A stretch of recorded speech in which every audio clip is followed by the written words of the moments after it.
Hello and welcome to the Government Information Unit radio program. I am Mike Jarvis. This weekly program is aired on Wednesdays at 7:06 p.m. and repeated on Sundays at 1:30 p.m. You can listen again to the program online at www.zjb.gov.ms and also on our Facebook page. The Government Information Unit radio program is focused on the policies, programs, projects and events of the Government of Montserrat. In this week's edition, the focus is on the delivery of health services. In the first of a two-part interview with the Minister and senior officials of the Ministry of Health, we look at the health services in Montserrat, the success and challenges in delivering health services to the residents of the island. Taking part in this interview are the Honourable Minister for Health and Social Services, Mr. Colin Riley, accompanied by the Permanent Secretary in the Ministry of Health, Mr. Elijah Silcott, and the Director of Hospital Services, Mr. Terror Gilchrist. The purpose of this interview is to highlight the work of the Ministry of Health, look at the successes in delivering health care for the Montserrat community going forward, also admittedly looking at some of the challenges given the current situation that Montserrat has to contend with. Let me begin with you, Minister. What is being done to ensure that the delivery of health care services to the residents of Montserrat is of the highest standards? The first thing we're working on is an improvement of the healthcare on island, and that includes the health and hospital and healthcare improvement project, which has been funded by DFID. We worked on this aggressively for about 2.5 years before we got our funding announcement, and we are happy to report repeatedly that we have been the recipients of a $35 million award from DFID. Now, in addition to all of this work, we have to keep the system running because the hospital system and the healthcare system operates 24 hours a day, 7 days a week, every single day of the year. We do not close, always open to the public. The services we offer in-house are quite substantial, and in order to deliver a complete service to the people of Montserrat, we work with hospitals nearby and in the UK as well, to provide a more comprehensive listing of healthcare services. So we don't leave anybody out. We have an open door policy. Anybody who comes to us, we make sure that they are listened to, that we walk with them through the physicians, through the referral process, through the local care delivery networks that we have developed. So we have a lot of partners. There's a lot going on. People are excited. We are building a better workplace. We're encouraging people to expand their professional exposure, to get additional training, and to just keep delivering, because we cannot close the service. We have to keep it running. All of the construction that's scheduled to go on, we still need to keep the service running. If the volcano erupts, we still need to keep the service running. Hurricane is coming, we still need to keep the service running. So this is a 24-hour full-time operation, which has been getting the attention of the political directorate and also all of the persons involved in government and the supportive environment that we get from DFID. So healthcare is front and center, and we are doing the job of delivering for everyone.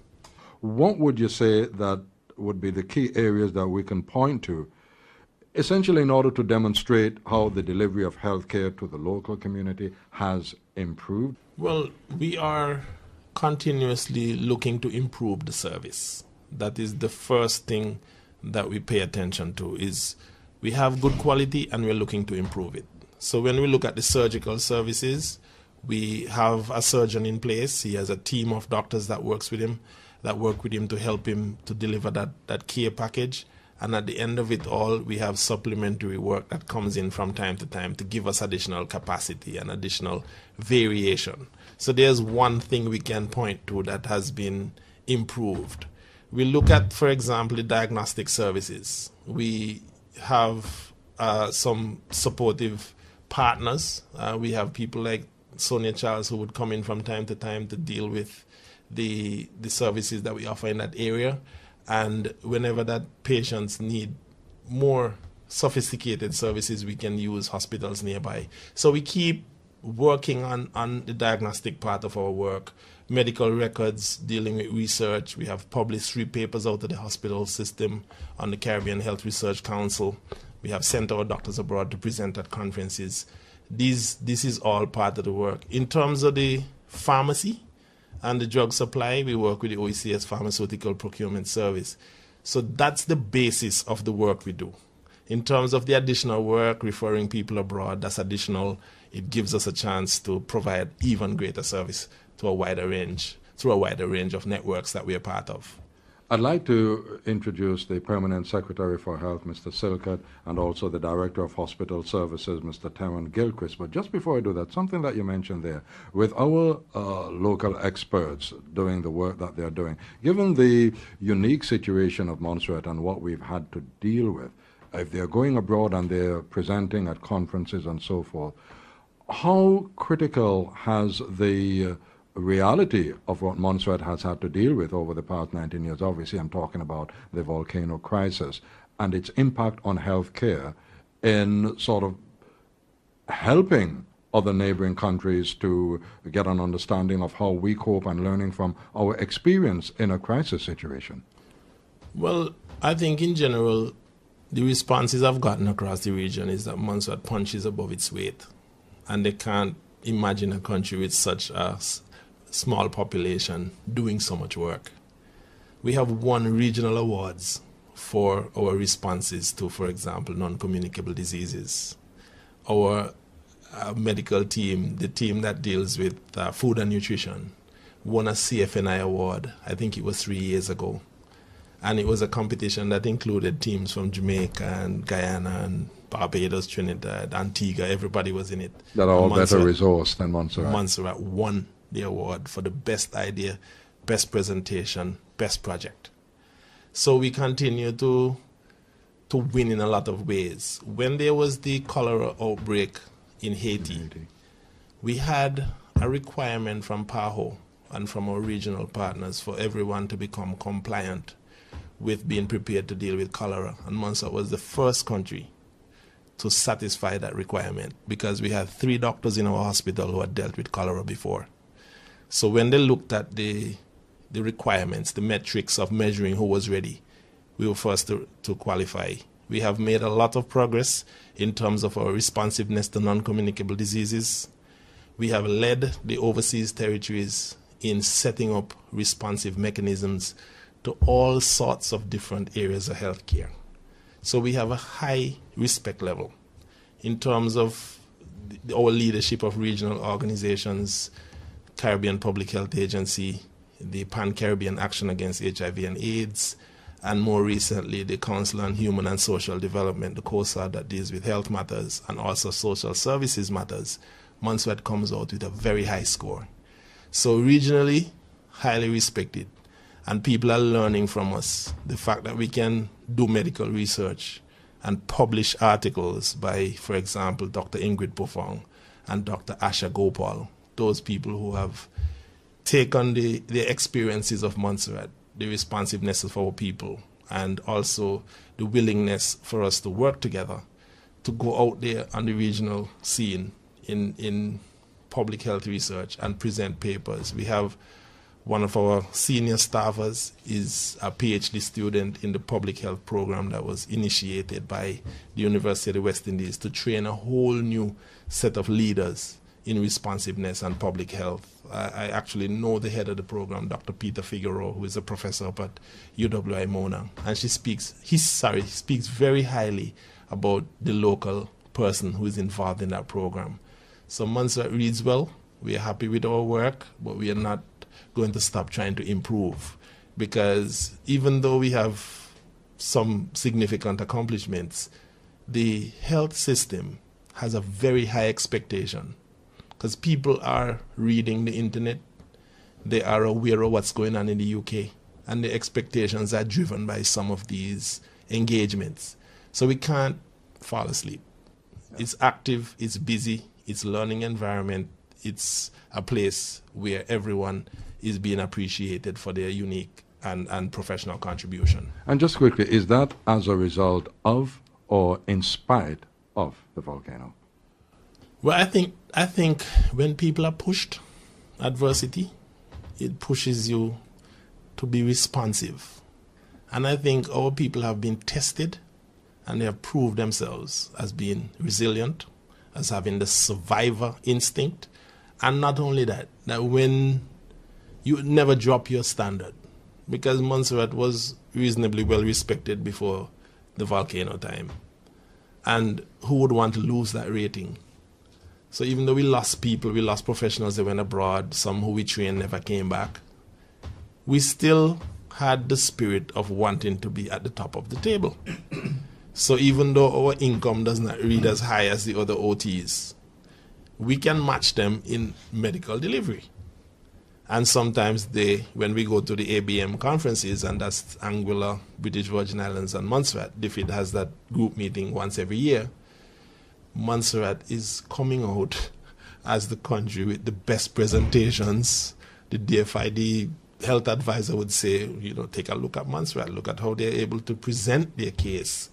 So we are not going to let our guard down, though.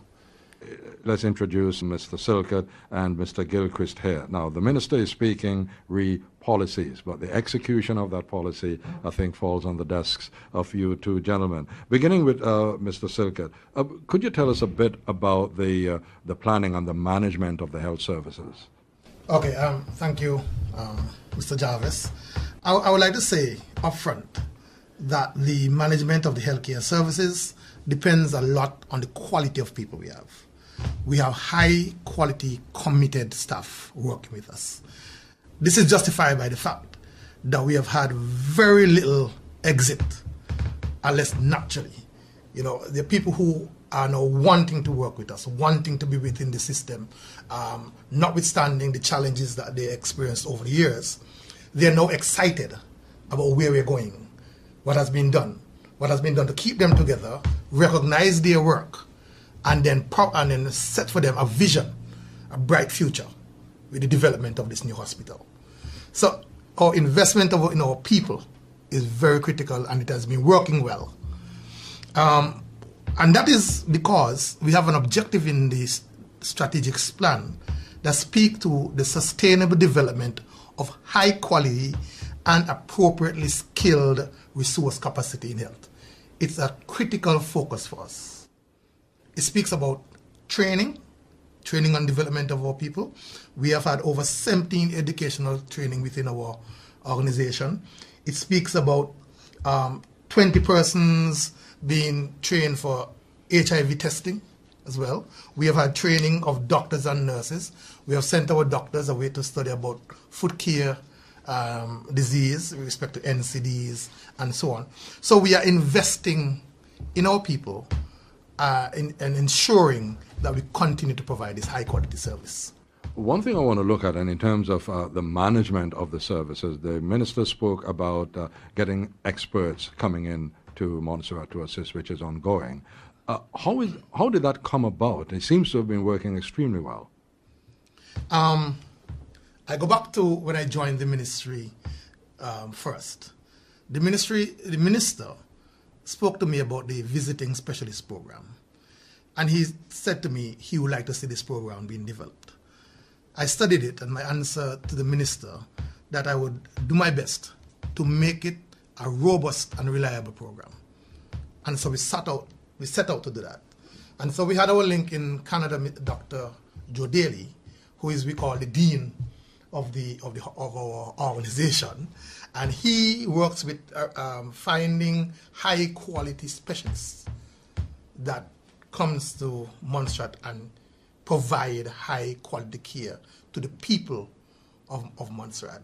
And a number of persons have benefited tremendously, because even at the very minimum, it saves them $1,000 just to travel to Antigua upfront. So you're talking about airfare $500-600, overnight stay $300, food. So basic, you have not yet visited the doctor, which is perhaps another $300.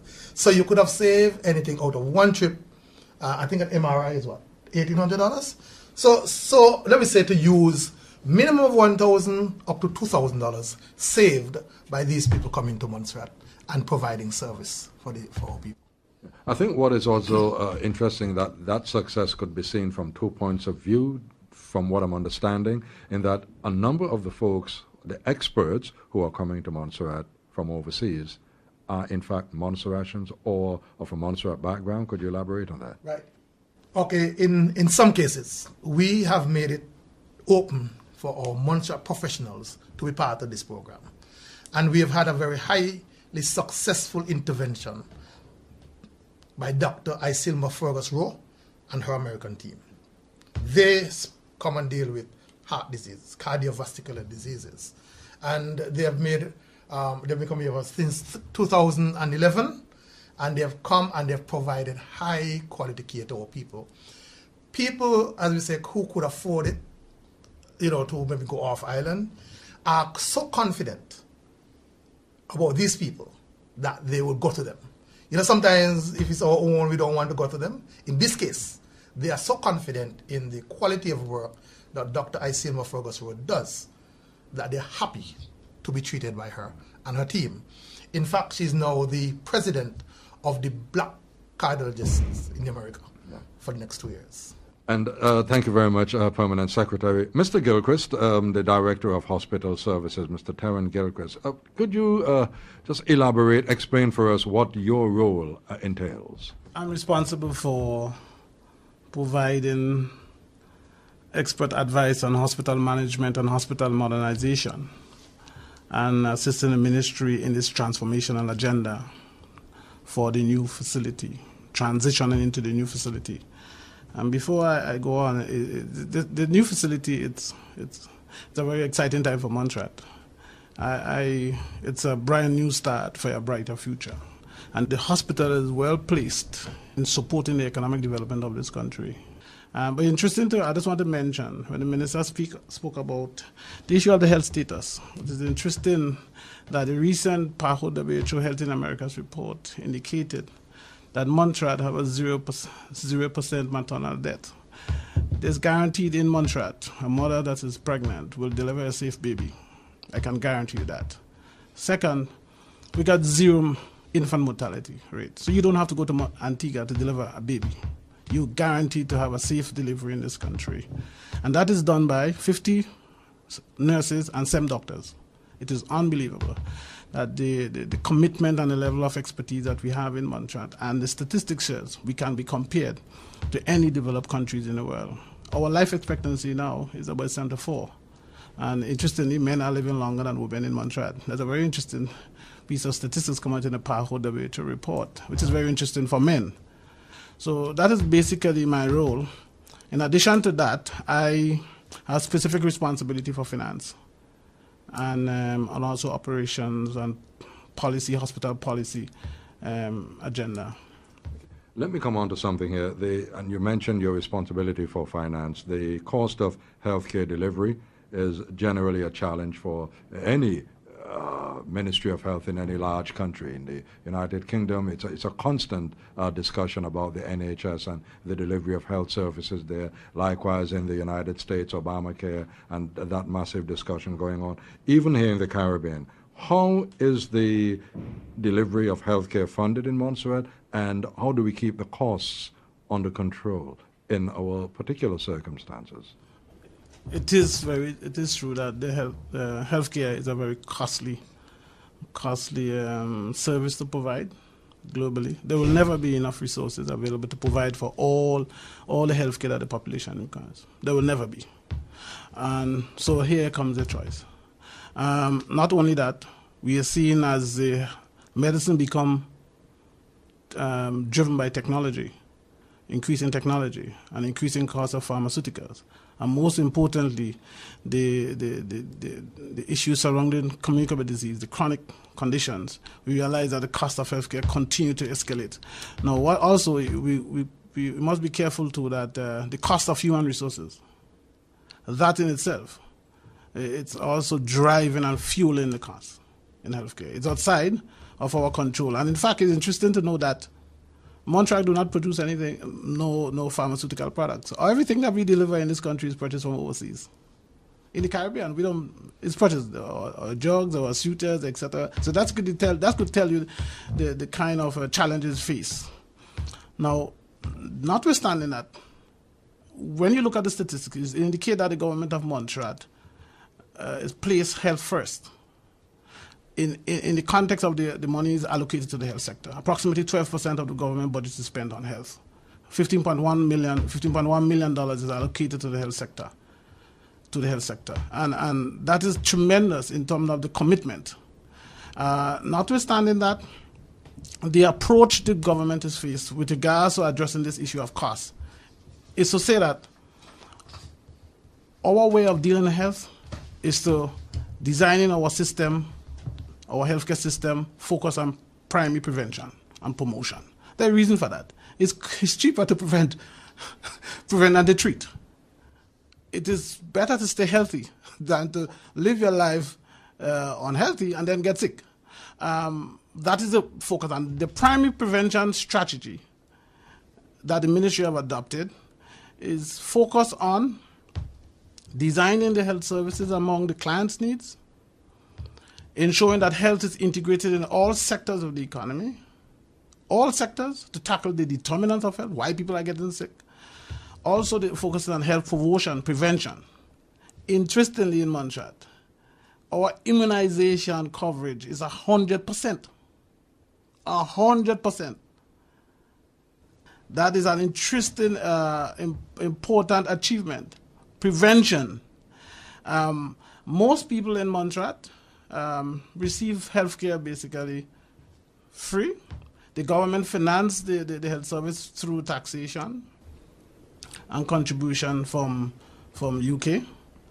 That is how it is done presently. However, there are challenges with that for the future. And this raised the issue about the financing, the strategy that the cabinet have approved to ensure that what we are offering to the population is realistic.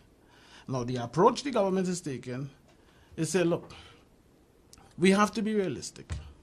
We cannot give you everything that you need. But what we want to do is to give you the essential minimum or essential basic services that everyone can access free at the point of need. Anything above that, we have to find some mechanism by which that can be financed. And that is what is called, and you see the Premier mentioned in his body speech, the issue of moving towards a universal healthcare coverage that is unique to Montserrat, that the poor can access free. Right now, there is a little user fee and some people having difficulty in even paying those fees. Right? So the approach, that I think is a fantastic approach, is a universal approach. It is supported by PAHO, WHO, with regards to countries moving towards universal coverage, ensuring that people are protected. People are protected from accessing, protected against accessing care, and removing the barriers to access, and one of which has to be the user fees. The Director of Hospital Services, Mr. Terror Gilchrist. And that's the GIU radio program for this week, the first of our two-part series on the health service of Montserrat. Join us next week at the same time for part 2 of this interview, looking at the delivery of health services on the island, in which we are hearing from the Honourable Minister for Health and Social Services, Mr. Colin Riley, the Permanent Secretary in the Ministry of Health, Mr. Elijah Silcott, and the Director of Hospital Services, Mr. Terror Gilchrist.